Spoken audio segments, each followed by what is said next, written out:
اور آج قبر پرستوں کی شرک کی پوری دکانداری، پورا دھندا اسی پر چلتا ہے کہ انبیاء اولیاء اپنی قبروں میں زندہ ہیں۔ انا للہ و انا الیہ راجعون۔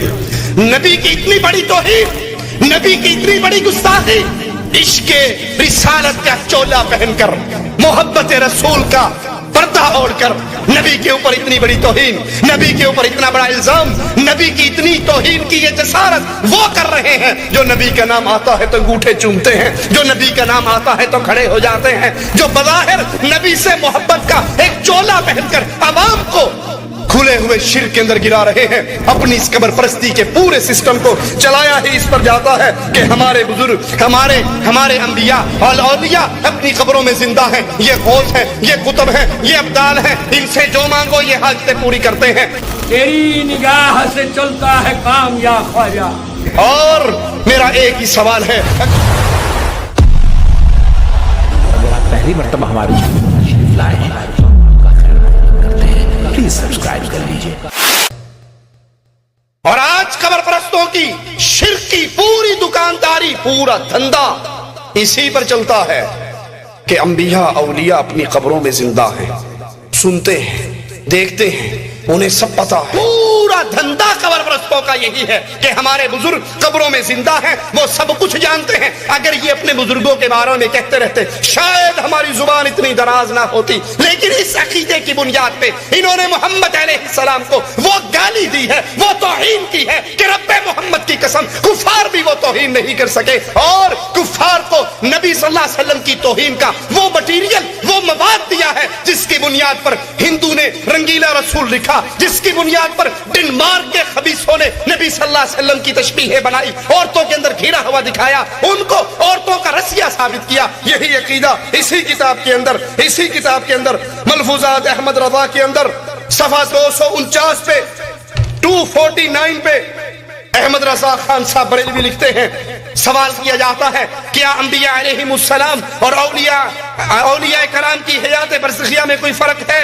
ارشاد، انبیاء کرام کی حیات حقیقی، حسی، دنیاوی ہے، ان پہ تصدیق وعدہ الہی کے لیے محض ایک آن کی آن موت آئی تھی، پھر فوراً ان کو ویسے ہی حیات عطا فرما دی گئی۔ اس حیات پر وہی احکام دنیا فٹ ہوتے ہیں، ان کا ترکہ بانٹا نہ جائے گا۔ کہا نبی کا ترکہ اس لیے نہیں بٹے گا کہ نبی زندہ ہے، اور نبی کریم کی صحیح حدیث کیا ہے، جب فاطمہ آئی تھی صدیق کائنات کے پاس بابا کا ترکہ مانگا تھا تو صدیق کائنات نے کہا تھا تیرے بابا کی حدیث ہے کہ ہم انبیاء جو چھوڑ کر جاتے ہیں وہ مسلمانوں کے لیے صدقہ ہوا کرتا ہے، وہ بیت المال کا حق ہوا کرتا ہے۔ کہا ہمارے رسول ہیں، صدیق کے آنکھوں سے آنسو گر پڑے کہ آلے رسول پہ تو میری جان بھی قربان ہے، لیکن کیا کروں، تمہارے بابا کی حدیث ہے کہ جو صدقہ چھوڑ کر، جو نبی چھوڑ کر مرتا ہے، نبی کی وراثت تو علم ہے، اس کے علاوہ مال جو نبی چھوڑ کر جائے وہ امت کے لیے صدقہ ہوا کرتا ہے۔ کہا نہیں، نبی کا ترکہ اس لیے نہیں بٹتا کہ وہ مرے نہیں، زندہ ہے،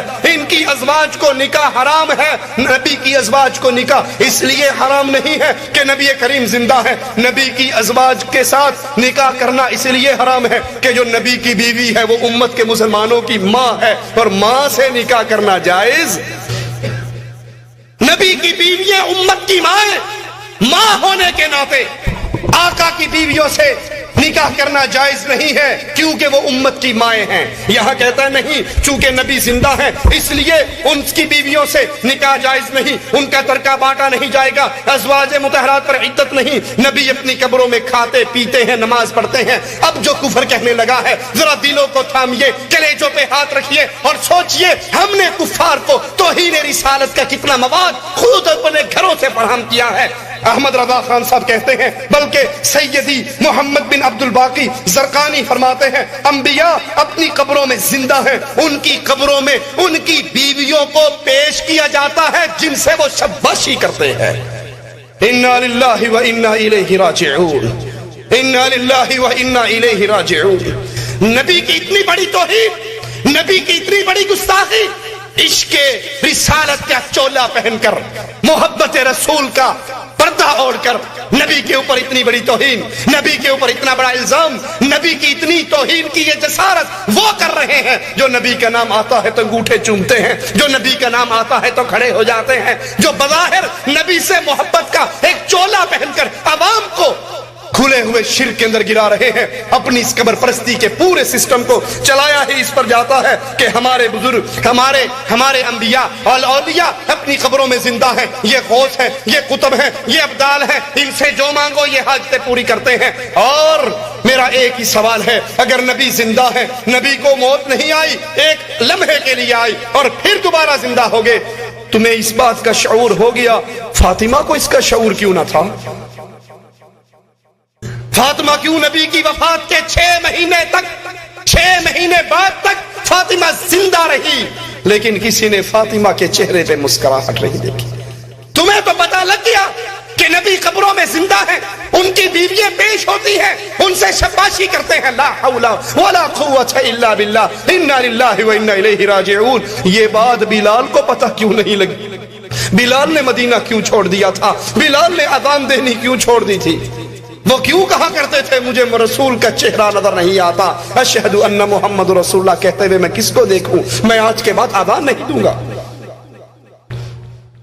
رسول اللہ صلی اللہ علیہ وسلم کی توہین کرتے ہوئے یہ کتاب تذکرہ غوثیہ، اس کا صفحہ نمبر 178 پہ ایک عقیدہ بیان کرتے ہیں، ذرا سنیے. ایک روز جناب قبلہ کے حضور میں منشی فضل الرسول صاحب نے 2 سوال کیے. ان سوالوں میں سے ایک سوال یہ تھا کہ اول کون ہے، کامل کون ہے؟ پہلا سوال کہ دنیا میں کوئی کامل ہوا ہے یا نہیں. یہ صوفیہ کی اصطلاحات میں آخری درجے کی اصطلاح ہے کامل. فنا فی الرسول، فنا فی الشیخ، فنا فی اللہ کرتے کرتے کرتے جو آخری سٹیپ ہے صوفیہ کے درجات میں، وہ کامل کا درجہ ہے. پوچھا گیا کہ کامل کون ہوا ہے، کتنے کامل ہوئے ہیں دنیا میں آخر؟ غوث، قطب، ابدال، یہ سارے آپ نے نام سنے، ان میں آخری سپرلیٹیو ڈگری جو ہے وہ کامل کی ڈگری ہے. اب غوث علی شاہ قلندر قادری 178 صفحے پر اپنی کتاب میں کہتے ہیں کہ اول تو کوئی کامل ہوا ہی نہیں، حتیٰ کہ رسول اللہ صلی اللہ علیہ وسلم بھی کامل نہ تھے. انا للہ و انا الیہ راجعون. اگر محمد علیہ السلام کامل نہ تھے تو پھر اللہ نے ان کی زندگی کو دنیا والوں کے لیے آئیڈیل کیسے بنا دیا؟ کامل ترین ہستی، ایمان میں، عقیدے میں، توحید میں، دعوت میں، اخلاق میں، معاملات میں اگر کوئی کامل ترین ہستی ہے تو محمد الرسول اللہ. کوئی امام ہے، مدینے کے امام کو دیکھے، کوئی خامد ہے، عائشہ کے خامد کو دیکھے، کوئی بیٹا ہے، آمنہ کے بیٹے کو دیکھے، کوئی یتیم ہے، عبداللہ کے یتیم کو دیکھے، کوئی تاجر ہے، خدیجہ کے تاجر کو دیکھے، کوئی قائد ہے، بدر کے قائد کو دیکھے. دنیا کی کوئی زندگی کا کوئی ایسا شعبہ نہیں ہے جس کے اندر محمد رسول اللہ آپ کے لیے قیامت تک آنے والے آخری انسان کے لیے کامل ترین نمونہ نہ ہو. اسی لیے تو مالک کہتا ہے اے محمد علیہ السلام، ہم نے اے دنیا والوں تمہارے لیے محمد علیہ السلام کی زندگی اسوہ حسنہ ہے. زندگی کا ہر فیلڈ، زندگی کا ہر معاملہ، وہ تجارت کا ہو، معیشت کا ہو، معاشرت کا ہو، شادی کا ہو، موت کا ہو، غمی کا ہو، امامت کا ہو، نماز کا ہو، زندگی میں کوئی مسئلہ نہیں جس کے اندر امام الانبیاء ہمارے سامنے نمونہ نہ ہو اور وہ اپنے معاملے میں کامل نہ ہو. نبی کی اتنی بڑی توہین کہ نبی بھی کامل نہیں ہوئے. صوفیہ میں کوئی کامل کے سٹیج پر نہیں پہنچا، حتیٰ کہ رسول اللہ بھی کامل نہیں. اللہ کے نبی اپنے ایمان کے اندر کامل، انسانیت میں کامل. کسی نے آ کر کہا تھا عائشہ رضی اللہ تعالی عنہا سے محمد کریم کا اخلاق کیا ہے؟ مومنوں کی ماں نے کہا تھا تو نے قرآن نہیں پڑھا؟ کہا قرآن تو پڑھا ہے. کہا پورا قرآن محمد کا اخلاق ہے صلی اللہ علیہ وسلم. اللہ کے نبی علیہ السلام پر یہ جملے کہنا آپ کی توہین ہے، آپ کی شان کو کم کرنا ہے. اسی لیے رسول اللہ صلی اللہ علیہ وسلم نے فرمایا آذان سنو، جو مؤذن کہے وہ تم بھی کہو، اور پھر اس کے بعد دعا پڑھو، میرے لیے مقام وسیلے کا سوال کرو. جنت کا سب سے اعلیٰ ترین مقام مقام وسیلہ ہے جو مالک عز و جل نے اپنے بندوں میں سے صرف ایک کو دینا ہے، اور مجھے امید ہے وہ ایک بندہ محمد الرسول اللہ صلی اللہ علیہ وسلم.